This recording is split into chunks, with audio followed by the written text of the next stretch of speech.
So before the tea gets cold, the sikkim of today's sharing tea and Shabbos. Okay, just review today, Taka. We learned the uniqueness of tea, which is really the aside of today. Often when we drink tea, it's not cooked la halacha. Whether it's, if you hold that if it's in a kli shlishi, they can't cook, or even a iri kli sheni. But basically, tea is a very challenging question. Both the metzias has changed. The metzias is a new metzias, but especially today we have tea bags. I think what we came out with is really that a kli rishon cooks even off the fire. So definitely a person that cooks tea leaves in a kli rishon, even if it's off the fire, is definitely bishul deraisa. If iri kli rishon is also bishul deraisa, we could assume at least kedei klifa, and even though there's a bag around the shell, around the tea leaves, the ground tea leaves, but that doesn't take in all the heat, it would definitely penetrate beyond the bag. So pouring hot water onto a raw tea bag would be bishul, at least on the klifa. Now the question is there bishul of tea in a kli sheni? Means I put water into a cup, I added the tea bag to that, so then we're assuming that it's kaliyah bishul. As we explained, it's not just as a suffer kaliyah bishul, but designed to use in a kli sheni. That's the way it's done by the Yiddish Welt, the non-Yiddish Welt. It's a tea bag is designed to make it usable in a kli sheni, so it's very, very likely that it's a regular kaliyah bishul.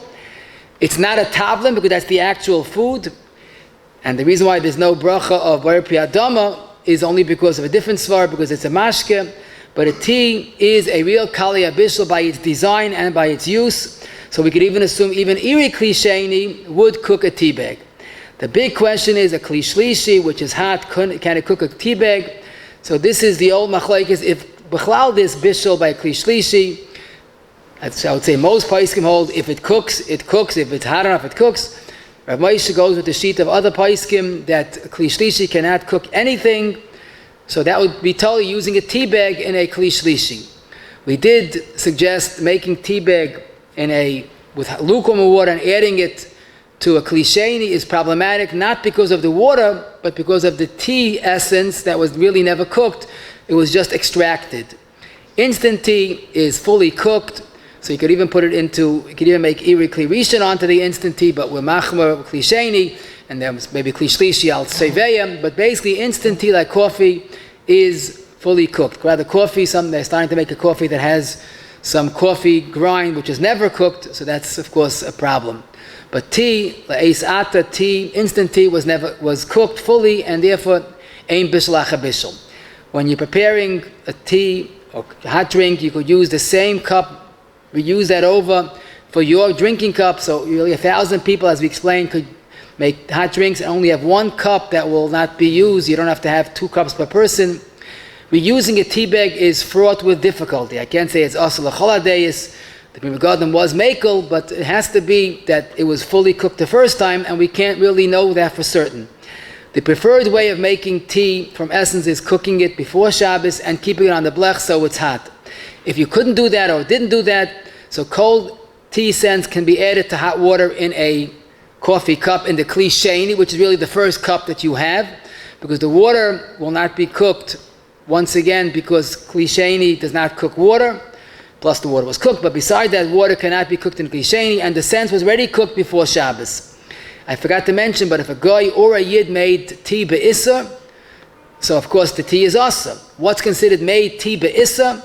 Like Mr. Berg is a klal in Shiyot Chesiv Cut and Beis, if it's asa l'chol hadayis. So if a guy made tea in a kli rishon or even iri kli rishon, the tea should not be used. If a guy made tea in a kli shlishi, lamashli, he put water into a pitcher and then he added that water to a cup and added a tea bag, about that's not asa b'diavad, even if you're machmer, but since our Moshe holds that's mutter, you can't say it's asa. If the guy made iri kli sheni, which is very common, you could also be makel, but iri kli rishon or even kli sheni, you should treat it like a melecha Shabbos. You're allowed to add sugar, because sugar basically is a salad, that it's a liquid, so only add it to another cup. Lemon juice, I hope, would be considered bishul, even though it's probably not in our times. But a lemon is definitely not mavushal. It's a suspect to be kaliyah bishul, and should only be added when there's no longer chashash of bishul. Honey is probably often not cooked. Decaffeinated is not cooked like the regular tea.